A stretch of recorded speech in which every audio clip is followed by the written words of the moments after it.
الأصدقاء الأعزاء، الصديقات العزيزات في كل مكان، مرحبا في هاي المساحة المفتوحة.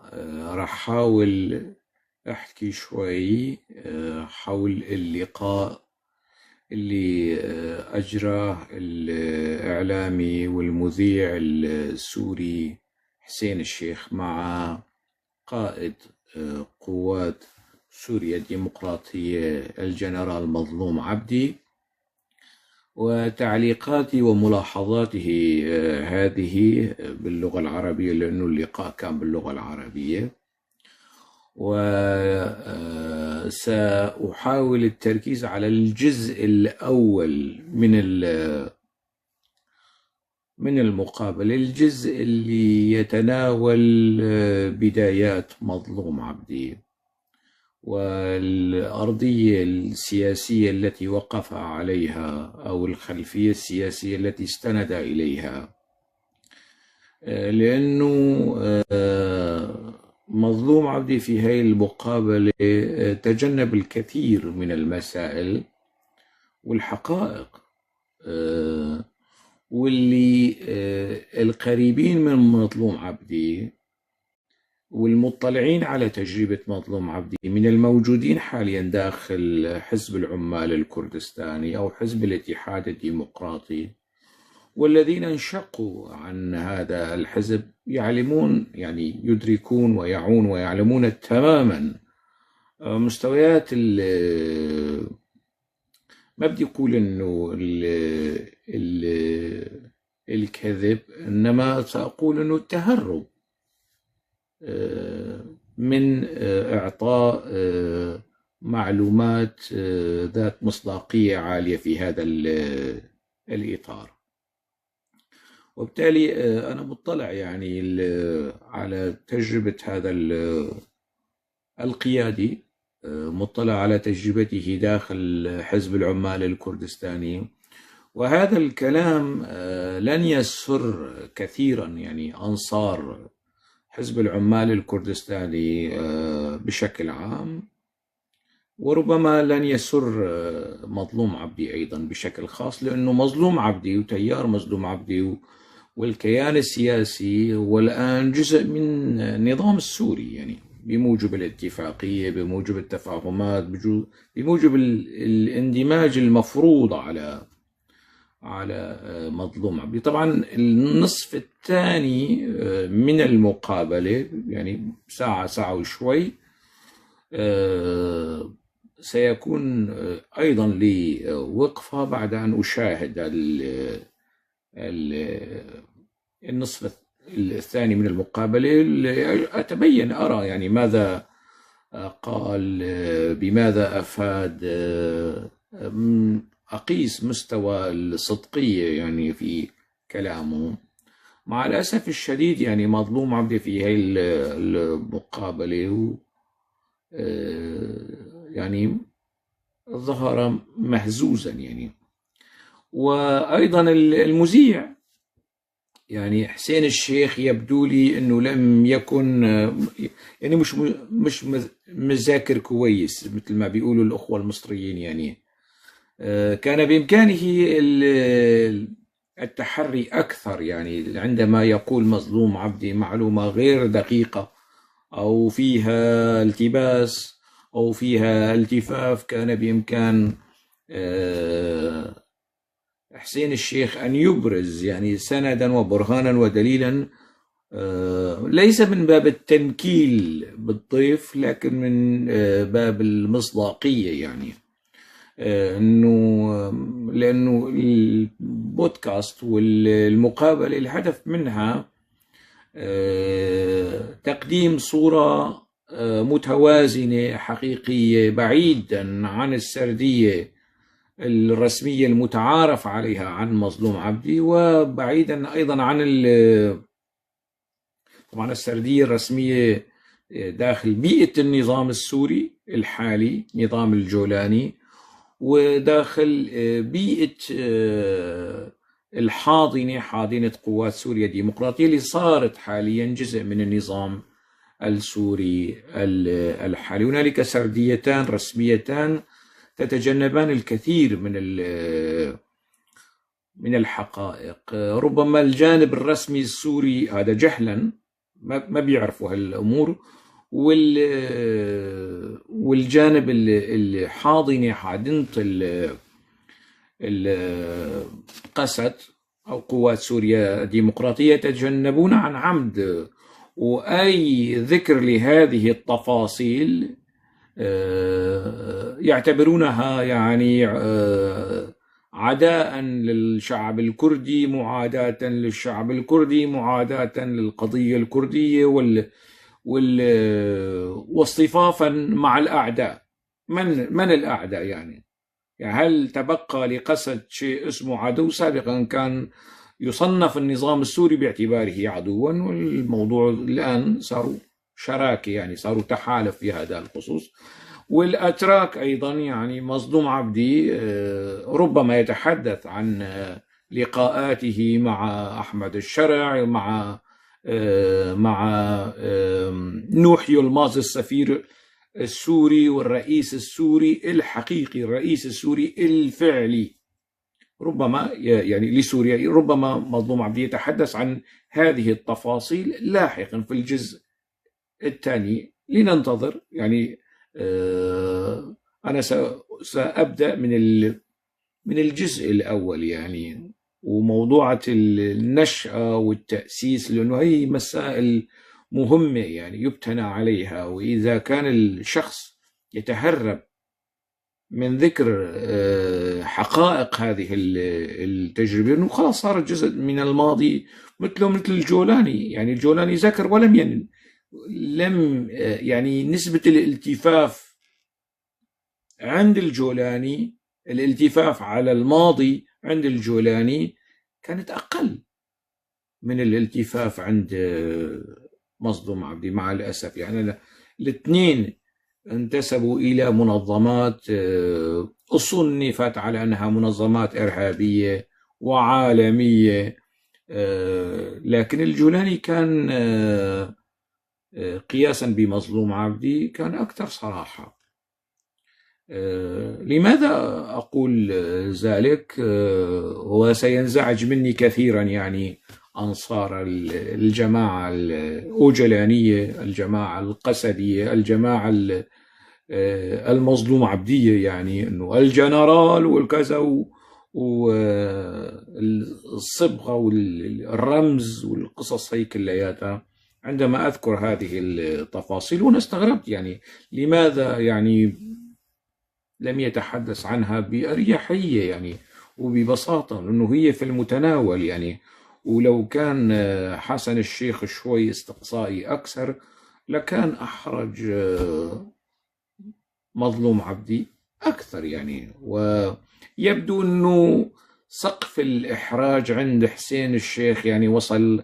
أنا الإحراج لا أقول يعني التنكيل، الإحراج أنه مصداقية الكلمة. أنت تسأل وتحاول أن تتحرى وتتقصى للحصول على الإجابة التي لا يريد الضيف البوح بها أو الخوض في تفاصيلها يعني مظلوم عبدي في الجزء الأول تجنب الكثير من النقاط، سأحاول أن أذكرها في هذه المساحة في هذا الفيديو. وأنا أعلم يعني ردود الأفعال من الحاضنة ستكون كالعادة، يعني تخوين وتشنيع وهجوم واستهداف بنفس الطريقة التي استهدفتني حاضنة الجولاني، نظام الجولاني بنفس الطريقة وربما بأساليب أبشع. يعني استهدفتني حاضنة الحاضنة الأوجلانية.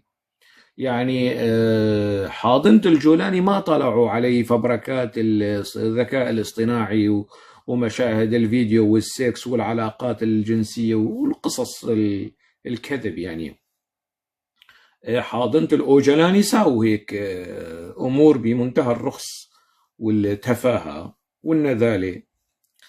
حاضنة الجولاني أنا لا أفاضل بين الحاضنتين، أنا أقارن يعني. يعني حاضنة الجولاني اتهمتني بأنني قسدي وقنديلي وانفصالي ومن كل هالقصص هي.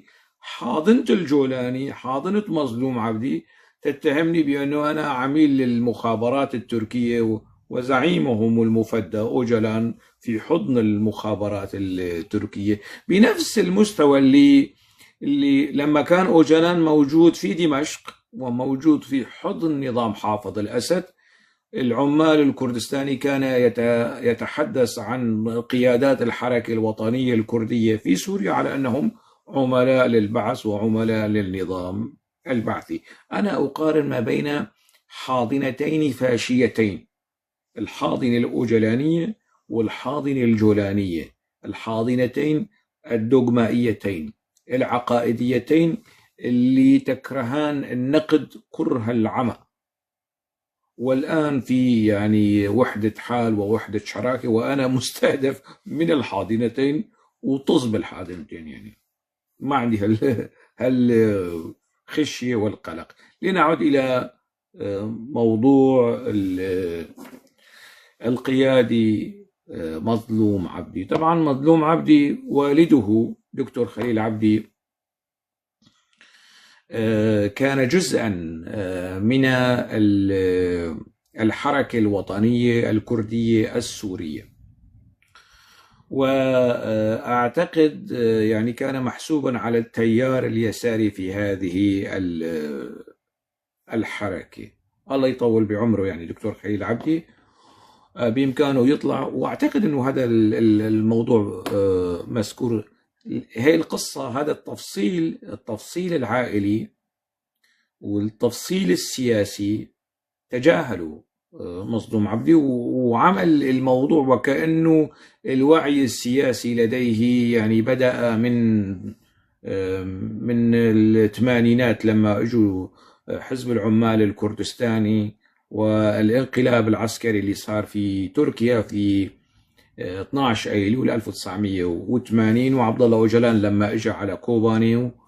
طبعا عبد الله أوجلان لما اتى الى كوباني لم ياتي الى بيت مظلوم عبدي، اتى الى بيت الشهيد عبدي نعسان اللي قتله حزب أوجلان، قام بتصفيته. اول من استقبل عبد الله أوجلان في مدينة كوباني هو عبدي نعسان، وعبدي نعسان من الوجوه السياسية ومن الوجوه العشائرية والاجتماعية المهمة وقت ذاك في مدينة كوباني، وراح ضحية هذا الاستقبال. يعني استقبل جماعة أوجلان وعبد الله أوجلان شخصيا، يعني استقبلهم عبدي نعسان وأكرمهم كرم الكردي للكردي بكل ما تمليه الأخلاق الكردية والأخلاق السياسية وأخلاق الحركة الوطنية الكردية في سوريا. الحركة الوطنية الكردية في سوريا بكل مكوناتها، من الحزب التقدمي، من حزب البارتي، من حزب اليسار، من حزب الشغيلة، من حزب الديمقراطي الكردي في سوريا، كل مكونات كل تكوينات الحركة السياسية الكردية في سوريا قدمت يد العون والمساعدة الإنسانية والكردية والسياسية لجماعة عبد الله أوجلان. وجماعة عبد الله أوجلان بعد أن استتب لها الأمر في سوريا ومع النظام السوري انقلبت على هذه التيارات السياسية. وبالتالي المرحلة التأسيسية لمظلوم عبدي كانت في هذا الإطار اللي هو حاول يتجاهلها، يعني ويلخص الموضوع بحزب العمال الكردستاني دون الإفصاح. يعني في فترة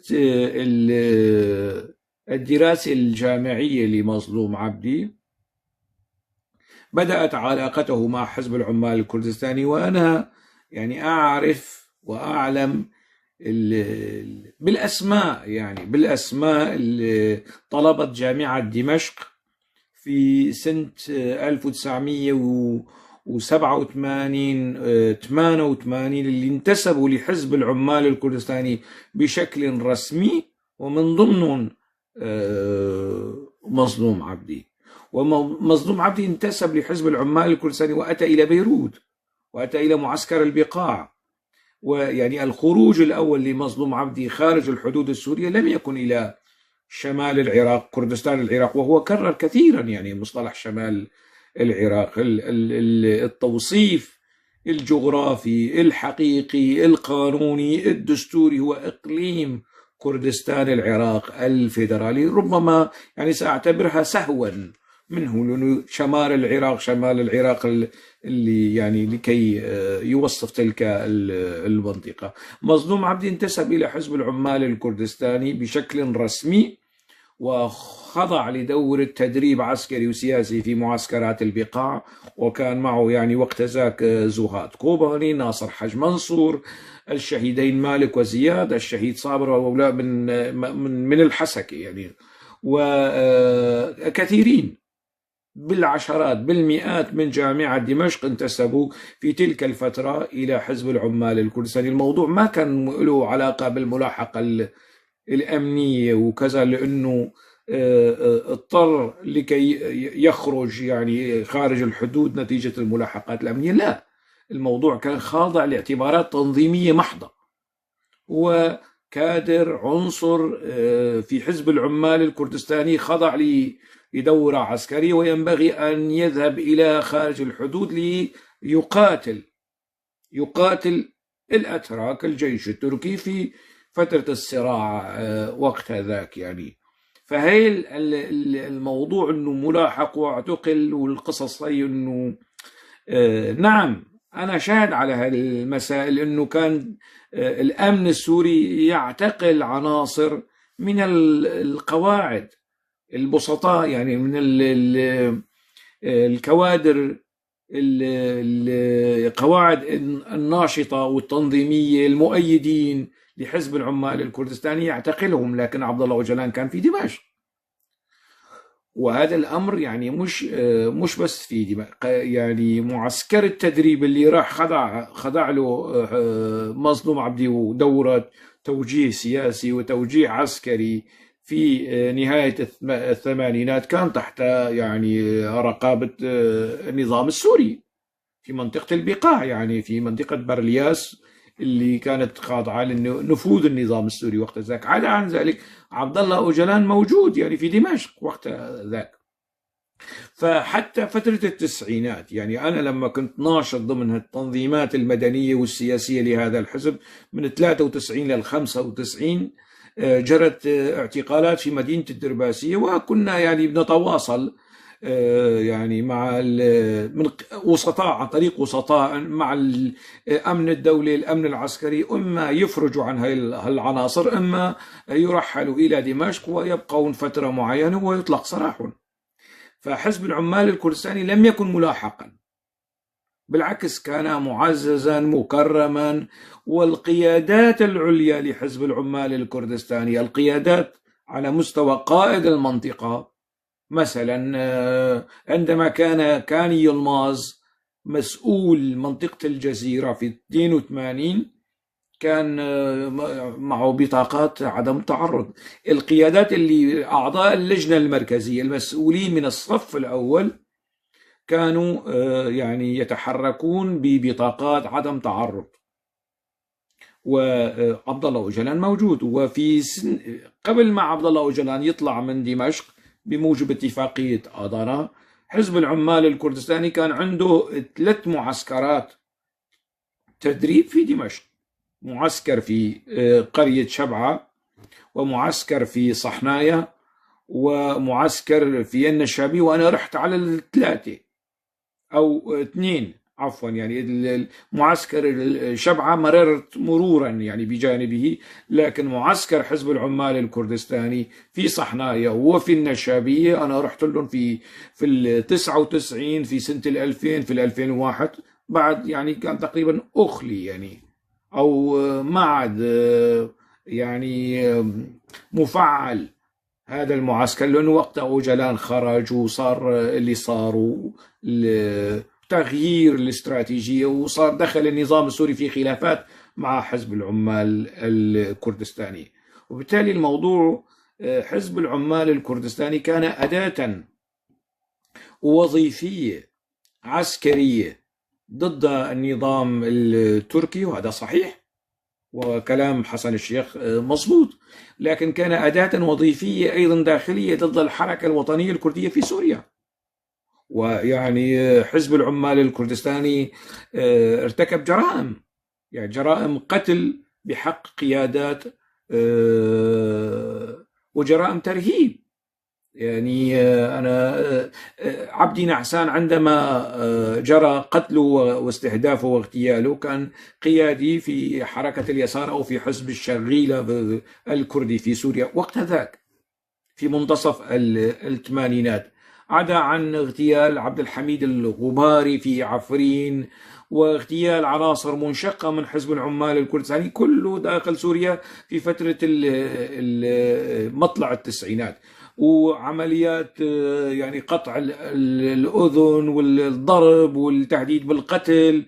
يعني في منطقتي، في منطقة درباسية، جرى كذا عملية استهداف إرهابي بحق عناصر وقيادات تابعة للحركة الوطنية الكردية السياسية في سوريا. هذا السلوك الترهيبي الإجرامي الغير المشروع كان يعني يحظى برضا النظام السوري. عبد الله أوجلان في نفسه بنفسه، يعني في الحوار الذي أجراه نبيل ملحم معه في كتاب صدر طبعتين منه، طبعتين، يعني طبعة في 1996 وطبعة يمكن بال99 ال2000، يقول يعني بالحرف وبالفم الملآن النظام السوري راضي تماما عن سلوك حزب العمال الكردستاني ونشاطه وتنظيمه في سوريا. ومظلوم عمدي قال أنه حزب العمال الكردستاني لم يكن موجودا على المستوى التنظيمي، وهذا مش صحيح. أنا ما بحب أقول كذب يعني، بس مش صحيح، لأنه كيف ما كان موجود على المستوى التنظيمي؟ أنت كيف انتسبت لحزب العمال الكردستاني في سنة 88 عندما كنت في حلب وكتبت التقرير وطلب الانتساب؟ أنت لمن قدمت الانتساب؟ يعني أكيد ما قدمت لزهاد كوباني. أنت وزهاد كوباني الاثنين الجوز، وهم أقارب على فكرة، يعني قدموا طلب الانتساب لتنظيمات حزب العمال الكردستاني في حلب. وعبد الله أوجلان عندما كان يأتي إلى حلب ويعقد الاجتماعات وكذا، كان هنالك تنظيم لحزب العمال. المخطط التنظيمي لحزب العمال الكردستاني كان على الشكل التالي: منظمة دمشق ولبنان خاضعة بشكل مباشر لإدارة أوجلان، مع وجود قيادات تمثل هذه التنظيمات في تلك المناطق، في العاصمة في دمشق وفي بيروت ولبنان والمناطق اللبنانية. ومنطقة الجزيرة، إيالة الجزيرة كان فيها تنظيم لحزب العمال الكردستاني، ومنطقة حلب وريف حلب وكوباني وعفرين، وهي كمان كان يرأسها قيادي من حزب العمال الكردستاني من مستوى عضو اللجنة المركزية. إذن كان في داخل سوريا الثلاث كتل تنظيمية لحزب العمال المركزية. إذن كان في داخل سوريا الثلاث كتل تنظيمية لحزب العمال الكردستاني سنة التسعينات، وبالتالي الحزب كان منظم ومسيس لحزب العمال الكردستاني سنة التسعينات، وبالتالي الحزب كان منظم ومسيس ومش هذا قولا واحدا مش صحيح. والقريبين من حزب العمال الكردستاني والمطلعين على تجربة هذا الحزب عندما يعني يشاهدون مظلوم عبدي وهو يتفوه بهكذا كلام، راح دغري يقولون انه هذا الكلام مش دقيق. ما راح يقولوا انه التفاف او كذب، مش دقيق يعني، ومش صحيح وكذب، يزعلوا كذب، مش صحيح هذا الكلام. يعني حزب العمال الكردستاني كان موجود بقوة وتحت رعاية أمنية، والهدف كان مزدوج: هدف داخلي إلهاء الكرد في سوريا بشعارات كبرى وإبعادهم عن الحركة الوطنية الكردية في سوريا، لأنه عائلتي وعوائل الألوف من الكرد السوريين كانوا ضمن تنظيمات الحركة الوطنية الكردية في سوريا. يعني الأحزاب اليسارية فقدت الكثير من كوادرها، حزب التقدمي، حزب البارتي، كل هؤلاء الكوادر اللي كانوا جزءا من الحركة الوطنية السياسية، تركوا أحزابهم وانتسبوا لحزب العمال الكردستاني نتيجة الشعارات وكذا. وطبقة الشباب خاصة، يعني الشباب اللي في بداياتهم يعني كانوا يعني جامعيين في فترة منتصف الثمانينات حتى نهاية الثمانينات، فيما بعد يعني الكل يعني أنصاف المتعلمين، الأميين، الفلاحين، العمال، صغار الكسبة، لكن كله في الجيل الشاب، عدا عن مسألة التجنيد والقصص هاي اللي كانت موجودة في سوريا من الثمانينات والتسعينات وحتى فترة قريبة جدا يعني.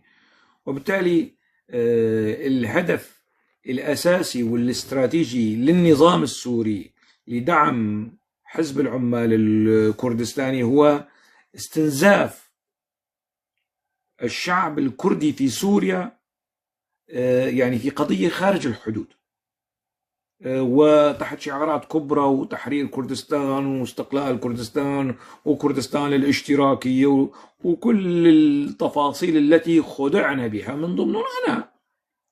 يعني هو يكبرني سنا مظلوم عبدي، يمكن هو هلا بحيطان ال60 أو هيك شيء أو فما فوق، يكبرني سنا. يعني يمكن مواليد 68 66 فيها الحدود. القصة هيك كانت يعني. إذا الهدف استهداف الشعب الكردي في سوريا واستنزاف الشعب الكردي في سوريا، هذا بشكل عام. طاقات الشعبية كلها راحت لحزب العمال الكردستاني الذي قتل والذي جرح والذي أصيب والذي ترك والذي يعني كل المهم ضربة قوية كانت. يعني البيئة الكردية، البيئة السياسية والبيئة الاجتماعية والبيئة التنظيمية في سوريا استهدفت في العمق عن طريق حزب العمال الكردستاني وعمليات التجنيد. عشرات الألوف يعني من الشباب الكردي انتسب لهذا الحزب، قتل من قتل واستشهد من استشهد، وبصرف النظر عن التسميات، ومنهم يعني من خرج من هذه الحرب معاقا ومن ما زال موجودا حتى هذه اللحظة ضمن حزب العمال الكردستاني، من ضمنهم مظلوم عبدي. يعني مظلوم عبدي حتى هذه اللحظة لم يقدم استقالته من حزب العمال الكردستاني بشكل رسمي حتى بعد إعلان الحزب انحل نفسه كمان يعني.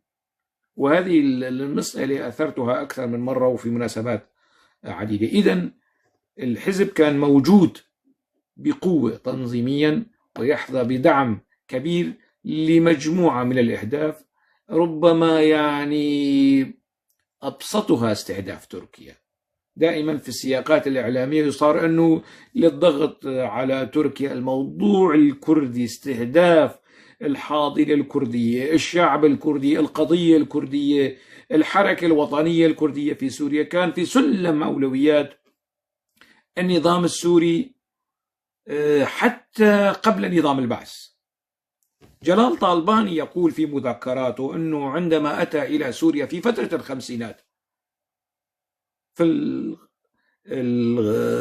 55 سنة 1955 56 أو 57 في تلك الفترة، عز الدين مصطفى رسول، عبد الرحمن زبيحي، جلال الطالباني كانوا موجودين في دمشق والتقوا بالقيادات السورية الفاعلة وقت ذاك، ومنهم ميشيل عفلق وعبد الحميد السراج، ويعني طرحوا أو طلبوا منهم الدعم بوصفهم الحركة الوطنية الكردية العراقية.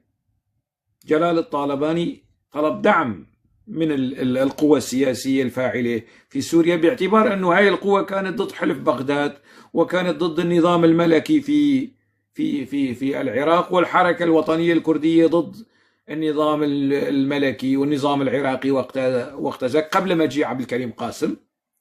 فعبد الحميد السراج وأكرم الحوراني وميشيل عفلق، هذا كلام يعني مذكور في حوار نشر في صحيفة الحياة مع جلال طالباني ومذكور في مذكراته. عبد الحميد السراج طلبوا تأسيس حزب كردي في سوريا يستنزف الحاضنة الكردية في سوريا، ويكون هدف هذا الحزب خارج الحدود.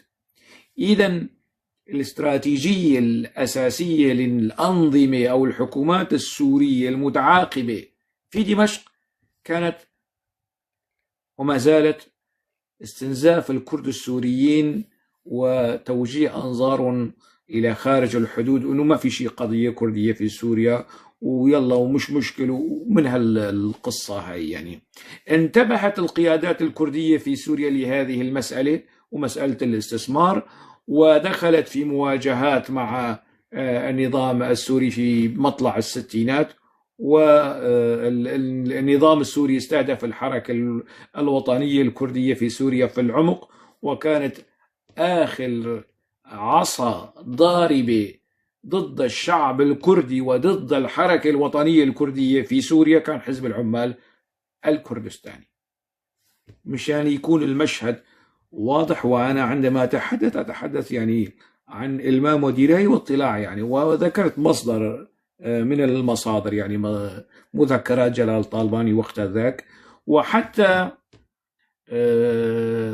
أزيدكم من الشعر بيتا، في 2001 كان جميل بايك في دمشق بعد اعتقال أوجلان. كان جميل بايك موجود في دمشق، وأعتقد نظام الدين طاش بوطان واثنين أحياء، واحد منشق من حزب العمال الكردستاني نظام الدين طاش، وجميل بايك ما زال موجود في جبال قنديل. النظام السوري وقت ذاك رفض بشكل قاطع أن يكون رستم جودي مسؤول تنظيمات حزب العمال الكردستاني في سوريا وقت ذاك، لأنه رستم جودي الله يرحمه يعني كردي سوري. دائما النظام السوري في علاقته مع حزب العمال الكردستاني كان يركز أن قيادة التنظيم في سوريا تكون بأيدي أجنبية، تكون بأيدي من الكوادر القيادية الكردية التركية. والأمن وهي معلومة يعني في اللقاءات ما بين هلا أنصار الحزب بيقولوا أنه أنت كنت موجود في الجلسة. لا، أنا ما كنت موجود، لكن الموضوع سرب يعني مثل ما تسرب الكثير من المسائل يعني. حزب العمال الكردستاني قرر أن يكلف رستم جودي، وجاب رستم جودي من جبال قنديل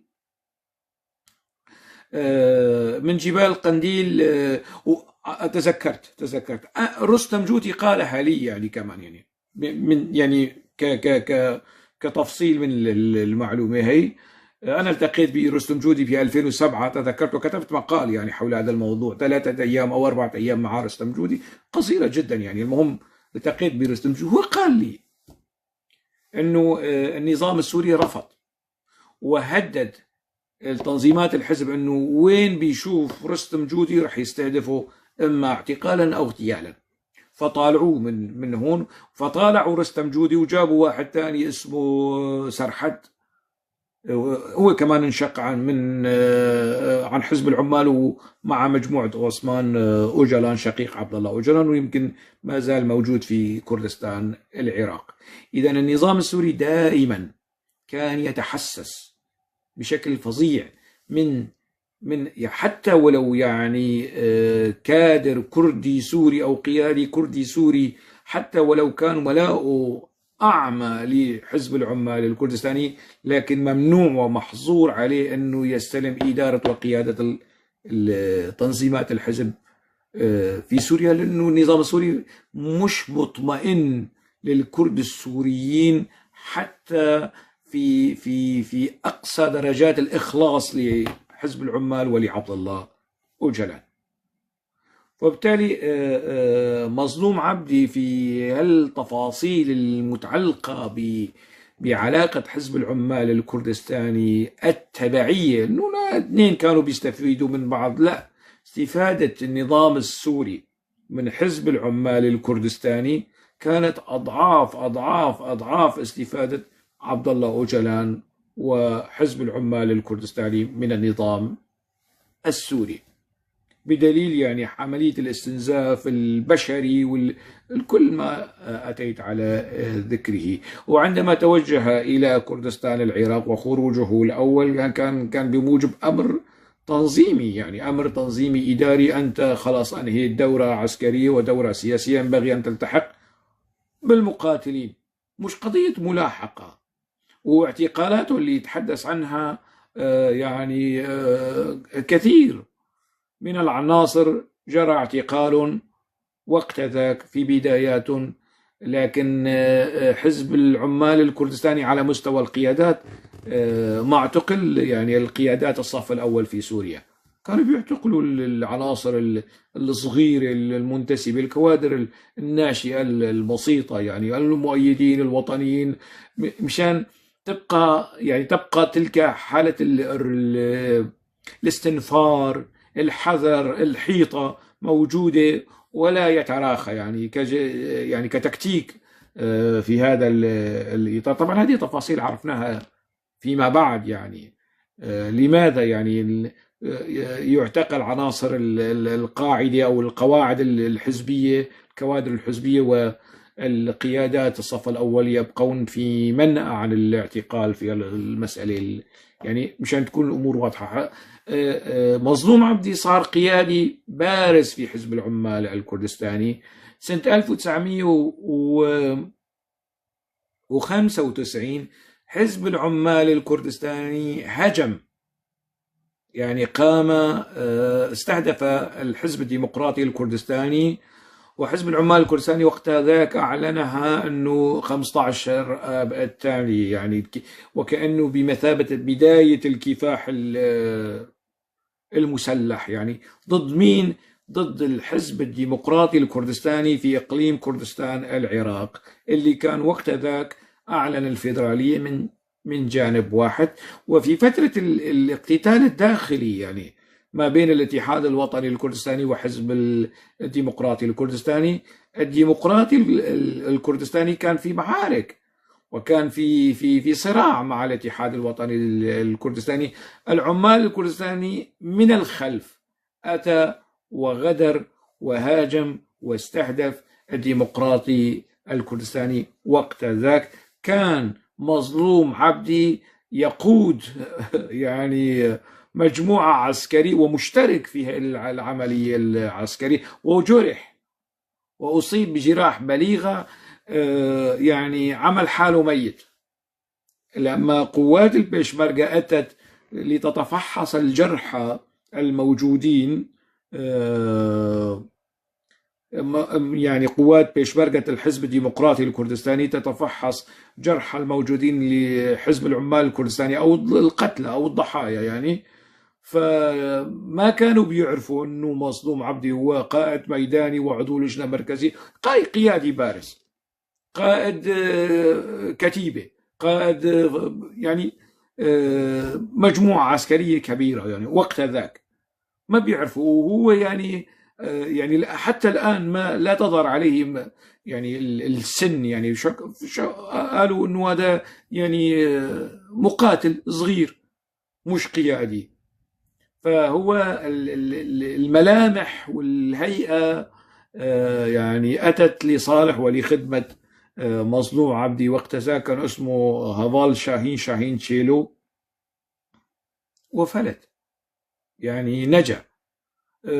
طبعا هو التحق بجراحه بالوضع الصعب، يعني يا ليته يتحدث عن هذه التفاصيل، يعني وهي مهمة وممكن يعني أن يشتغل عليها واحد كنص روائي، إنه كيف واحد يتظاهر بالموت وبفقدان الحياة وبعدين يلتحق برفاقه ويأتي إلى دمشق، ثم يصار إلى تسفيره إلى أوروبا. وتلك كانت الخروج الثالث إذا اعتبرنا، يعني الخروج الأول معسكر البقاع، الخروج الثاني من الحدود السورية نحو كردستان العراق، والخروج الثالث ذهابه للمعالجة في أوروبا. وهو استلم قيادة منظمات حزب العمال الكردستاني في أوروبا لمدة 5 سنوات تقريبا. مظلوم عبدي الجنرال شاهين تشيلو، يعني وما كان مسألة أنه والله فقط يعني وكان في العمق، عمق ومن أشد المخلصين لحزب العمال الكردستاني. لذلك أوجلان قال أنه هو ابني، يعني أوجلان عندما قال هذه العبارة ويقصد الابن العقائدي الأيديولوجي مش البيولوجي، يعني لأنه أوجلان لا ينجب يعني. ف مستوى العلاقة، مستوى الطاعة العمياء، مستوى العلاقة العضوية التنظيمية لمظلوم عبدي مع حزب العمال الكردستاني تتجاوز بكثير ما قاله لحسين الشيخ. طبعا حسين الشيخ لأنه ما كان محضر زيادة يعني، ومش ملم بالتجربة، أو إنه ملم بالتجربة وتفادى يعني هيك تفاصيل، وبالتالي يعني ظهر مظلوم عبدي بالصورة التي ظهر فيها وفي الهيئة التي ظهر فيها لاحقا. مسألة عودته، طبعا العودة وذكرها أنه أتينا، يعني أنت لا يمكن أن تتحرك من منطقة، من نقطة ألف إلى نقطة ب بدون أمر حزب العمال الكردستاني. أنت كيف أتيت؟ يعني أتينا لإنقاذ المنطقة وتجنيبها ويلات الحرب والحرب الأهلية والصدامات هذا كله كلام صحيح يعني، لكن مش يعني الموضوع مش هيك. الموضوع انه جرى اجتماع في منزل جلال الطالباني بين قاسم سليماني وبين جميل بايك، واتخذت الترتيبات انه يصار تسليم هذه المناطق الى حزب العمال الكردستاني وتحييدها. طبعا النظام السوري ما كان متوقع أنه الأوضاع هيك ستأخذ هذا المسار والانقسام، وقال أنه يعني الأمور ستنتهي مثل ما المعارضة كانت تقول النظام السوري سيسقط خلال أشهر، النظام السوري كمان بيقول رح ننهي الموضوع خلال أشهر، والقصة استمرت يعني. فمجيء مظلوم عبدي، الأصل في المسألة، وأنا أعني ما أقول، يعني ملف تنظيمات حزب العمال الكردستاني في سوريا أو ملف الكرد السوريين داخل حزب العمال الكردستاني كان مسند إلى رستم جودي. ورستم جودي شخصية سياسية أكثر منها عسكرية، هو خاض العمل العسكري، لكن فيما يتعلق بالجانب التنظيري، بالجانب الفصاحة والكلام، هو يتفوق بكثير على مظلوم عبدي وإلهام أحمد وكل اللي بتشوفوهن. يعني رستم جودي كان شخصية مثقفة، ويعني ربما هنالك الآن بعض المقالات يعني أو الكتابات، كتابات رستم جودي موجودة حتى الآن، يعني تنم يعني في جانب منها يعني الجانب الثقافي والشخصية الثقافية في التكوين السياسي لرستم جودي أكثر بكثير يعني. وكان يتكلم يعني بعربية أكثر جودة من وبكردية أكثر جودة من مظلوم عبدي. ومظلوم عبدي وقتها كان كشخصية عسكرية ما له علاقة بالقضايا السياسية، كان ضمن الجناح العسكري لحزب العمال الكردستاني. اغتيل رستم جودي بالطريقة اللي يعني تحوم حولها الشبهات، وبعد ذاك يعني ما شافوا شخصية، يعني مين بيكلفوا في اثنين، يعني اما باهوس اردال وهو شخصية كمان عسكرية، او شاهين تشيلو هذا مظلوم عبدي، فبعتوا مظلوم عبدي وقت ذاك. وهي كمان معلومة، يعني مظلوم عبدي في بدايات وجوده في سوريا يعني التقى بجنرالات في المخابرات السورية، في المخابرات الجوية والمخابرات العسكرية في حلب. ويعني في توزيع الادوار الموضوع كان مرسوم له، يعني مش انه خطر على بال مظلوم عبد ياتي ويحمي هذه المناطق ويجنبها ويلات الحروب والقصص هي كلياتها. وحكى عن تفاصيل موضوعة كوباني واستهداف النظام السوري وتهديدات النظام. وزير الداخلية السورية محمد شعار لهم أنه سنستهدف كوباني. هذا صحيح، يعني لا يمكن أن أؤكده ولا يمكن أن أنفيه، هو قال هكذا يعني. لكن الموضوع كان مرسوم له. مسألة الإدارة الذاتية الديمقراطية تنظيريا وعقائديا كان يطالب بها أوجلان، يطالب يعني ضمن طرح حل المسألة الكردية في كل أجزاء كردستان. أوجلان وقت ذاك قبل الاندماج، قبل قصة الاندماج ودولة باقشالي والقصص الأخيرة، كان سقف المطالب كان الإدارة الذاتية الديمقراطية. وبدليل أنه في 2015-2016 أعلنوا الإدارة الذاتية في تركيا والخنادق والقصص هي كلها.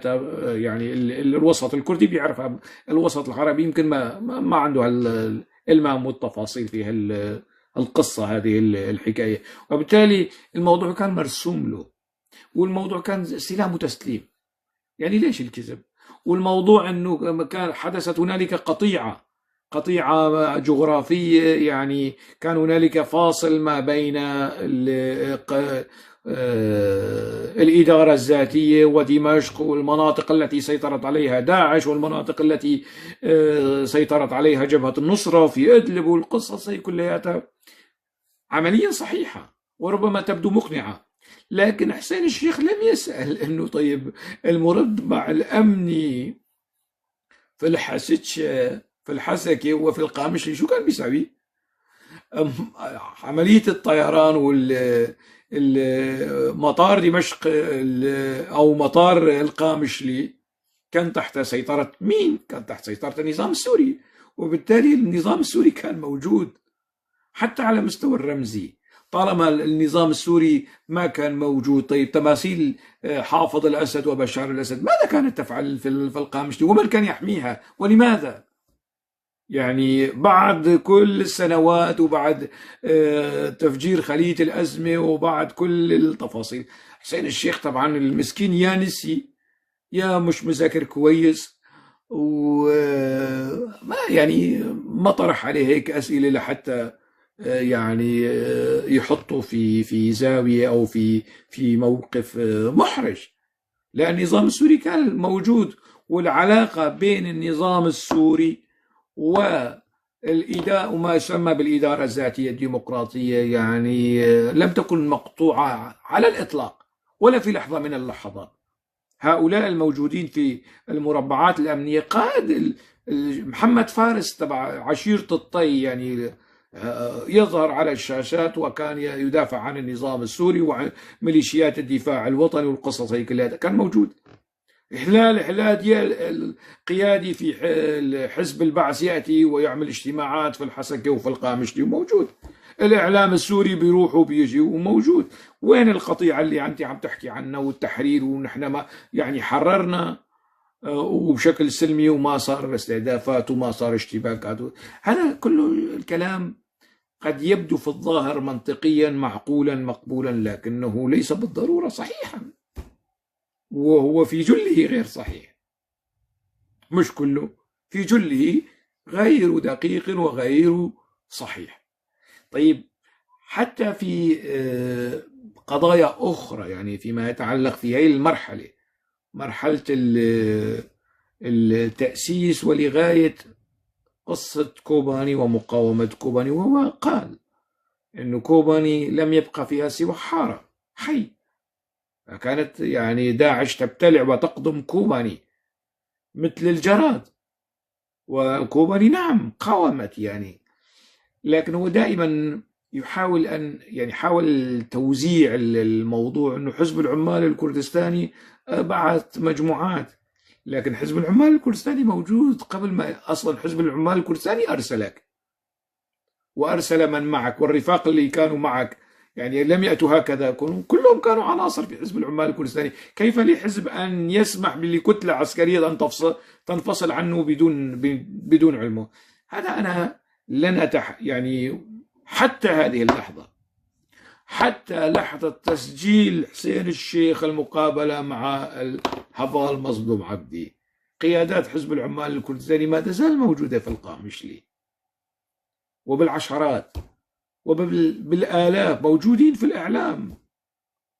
طبعا هاي القصة يعني ما عادت تشغل نظام الجولاني، وإما هذا مش كشف أمني، مش كشف راح يتهموني أنه يعني يعطي إحداثيات وخزعبلات وأكاذيب حزب العمال الكردستاني المعروفة، والاتهامات اللي يعني يكيلونها لي دون سند وبرهان وكيفما اتفق وخط عشواء. الموضوع مش هيك يعني مظفر آيات وقيادات بارزة في لحزب العمال الكردستاني، اجتماعات. دوران كالكان أتى وعمل اجتماعات وباهوس أردال موجود، ومعسكرات خاصة، معسكرات خاصة لحزب العمال الكردستاني ممنوع على مظلوم عبدي يدخلها بأمر من حزب العمال الكردستاني، ممنوع يعني. ومش بس هيك يعني في اجتماعات حزب العمال الكردستاني، وانا هي ذكرتها اكثر من مره يعني، ومن مصادر يعني شديده الثقه انه مظلوم عبدي نتيجه علاقاته بالامريكيين كان مغضوب عليه من حزب العمال الكردستاني يعني، وهو في حكم الخائن. في الفترة الأخيرة يعني صار نوع من التهدئة وترطيب الأجواء، لكن تبعية مظلوم عبدي حتى فيما يتعلق بموضوع الاتفاق والقصص هي كلها إملاءات من قنديل ومن إمرالي واتصالات مباشرة مع عبد الله وجلان. طبعا عبد الله وجلان عندما يتصل مع مظلوم عبدي لا يتصل هكذا، يعني يتصل بأمر المخابرات التركية بتعطيه الموبايل تفضل احكي مع مظلوم عبدي، بيحكي وهو لا خيار أمامه، ومش لا خيار، عنده خيارات، لكن التبعية والولاء لحزب العمال الكردستاني ما زال موجود. وهذا هو يعني الأمر الذي يؤسف له، يعني يؤسف له انه هو شخص مش مستقل يعني. في فترة من الفترات انا ظننت انه لربما مظلوم عبدي يمكن التأسيس عليه ليكون قياديا سياسيا عسكريا نزيها منصفا مخلصا لقضية الكرد السوريين يعني، لكن للأسف الشديد بدا لي انه لا، ما زال في تلك التبعية العمياء، ولا يستطيع أن حتى يتحدث بصراحة خوفا يعني. هو شوي قلل من جهد حزب العمال الكردستاني، وطبعا هذا الموضوع سيصار إلى محاسبته داخليا في الدوائر الداخلية لحزب العمال الكردستاني. أنت ليش يعني أجحفتنا ولم تنصفنا ولم تفنا حقنا يا مظلوم عبدي؟ من أنت؟ نحن حزب العمال الكردستاني، نحن اللي ساويناك، نحن اللي جبناك، نحن اللي حطيناك، ونحن اللي فينا نشيلك، وأمريكا ما عاد فيها تنفعك. أنت ليش تقلل من وتوزع الموضوع شوي بيشمركة كردستان العراق، وشوي اتحاد وطني الكردستاني، وشوي حزب العمال الكردستاني؟ لا، العصب الأمني، العصب الاقتصادي، العصب كل هذه التفاصيل، حزب العمال الكردستاني كان ممسك بخناق هذه الإدارة التي تسمونها إدارة ذاتية ديمقراطية أوجلانية وما بعرف شو. كل هذه القصص هي بالنسبة لي وبالنسبة لكثر من المتابعين للشأن السياسي الكردي في سوريا معروفة يعني. مين راح يعني بإمكان مظلوم عبدي يكذب على 300 مليون مشاهد عربي، لكن يستحيل عليه أن يكذب على مثلا الدكتور سربسنبي. يستحيل، لأنه سربسنبي بيعرف البير وغطاه مثلا. يستحيل لمظلوم عبدي أن يكذب علي، لأنه أنا بعرف المسائل هي. يعني أنا رايح على بيت مظلوم عبدي وقاعد مع والده ودكتور كردو عبدي مهتم باللغة الكردية والثقافة الكردية، التقينا سوا. دكتور عظمية ودار عبدي شقيقه المحامي، التقينا. يعني يعني أنا بعرف هاي التفاصيل. فهو بإمكانه أن يتحايل، أن يلتف، أن يعمل شوية مناورات، لكن القليل من التوازن، والقليل من المصداقية والصراحة في هذه المسائل. يعني لحتى نعرف يعني إنه بالفعل هذا الرجل، يعني السياسة تعطيه تفويضا لبعض الالتفافات حول بعض المسائل، لكن الأمور الثانية معروفة. يعني قصة بدايته مع حزب العمال الكردستاني والحركة الوطنية الكردية في سوريا، واستثمار نظام حافظ الأسد لحزب العمال الكردستاني، وعلاقة نظام بشار الأسد مع حزب العمال الكردستاني، ووجوده في سوريا كتفصيل من تفاصيل الاتفاق الذي أبرم في بيت جلال طالباني، ومجيئه لسوريا لم يكن له أن يكون دون أمر، دون إذن، دون دعم، دون رعاية من حزب العمال الكردستاني. شو الكذب؟ يعني لماذا؟ هذا فيما يتعلق بالجزء الأول من المقابلة. يعني الساعة الأولى يمكن المقابلة بحدود ساعة و50 دقيقة وشوي، أو هيك ساعتين. في التفاصيل الأولى ما يخص بمسألة حتى داعش ودحر داعش والقصص، فيما بعد نشوف. أنا بدي أرجع للفيديو وشاهد ويرى إن كان ما قاله مظلوم عبدي في الجزء الثاني يستحق التعليق. يعني فيه نسبة عالية من الالتفاف، يعني تستحق أن أصرف ساعة من وقتي للحديث والتعليق حول ما أفاد به مظلوم عبدي في الجزء الثاني من المقابلة، في الساعة الثانية أو في النصف الثاني من المقابلة، أم لا؟ هذا سأتركه يعني غدا. أنا مش فاضي، أنا سأعود للكتابة. أنا مشغول بعمل روائي، سأعود للكتابة الأدبية، وبعيدا عن الأجواء هي كلياتها وما سقال مظلوم عبدي وما تساءله حسين الشيخ، وقياس مستويات جودة السؤال وجودة الإجابة. هي يعني أنا شفت أنه كان لازم يكون لي تعليق سريع وعاجل يعني حول المسائل، وأنا أغلقت باب التعليقات وباب الاستضافة لكي أكون مرتاح يعني في الكلام معكم. ما عندي الوقت أنه أرد على التعليقات الشتائم أو أسئلة، أو لكي لا ينحرف النقاش ويأخذنا إلى مكان آخر، لأنه هنالك كثيرين يعني يحاولون يعني أخذ النقاش إلى مكان آخر يفسده. أكتفي بهذا القدر على أمل اللقاء في مناسبة أخرى، ربما يعني تكون المناسبة استكمال الحديث حول مقابلة حسين الشيخ مع مظلوم عبدي، وربما موضوع آخر. لحينه دمتم بألف خير.